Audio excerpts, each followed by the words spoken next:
We're worried about vitamin D deficiency. The sun can produce tremendous amount of vitamin D production, and the tablets may not do a good its job.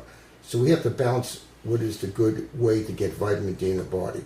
Is there any amount of sun that you would tolerate? Yeah, this is a really hot topic in dermatology. So patients in a Hawaiian latitude may only need a few minutes of sun to produce the requisite amount of vitamin D they need to not be vitamin D deficient. However, patients that live in Massachusetts were found to be exceptionally vitamin D deficient, and you would need several hours of outdoor exposure to get sufficient levels of vitamin D. So it's a depends question. I'm certainly supplying a number of my patients with more vitamin D than I have in the past.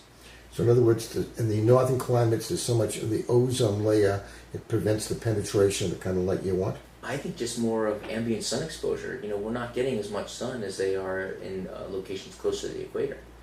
So the good rule of thumb is, if you're even concerned, you should follow vitamin D levels. But vitamin D is a really safe vitamin. It's very hard to overdose on vitamin D, even though it's a fat-soluble vitamin. So I recommend 400 units in children, 800 units in adults.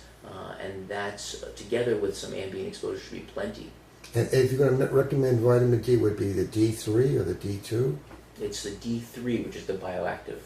And that seems to be more stable and lasts a lot longer than the other forms? Correct.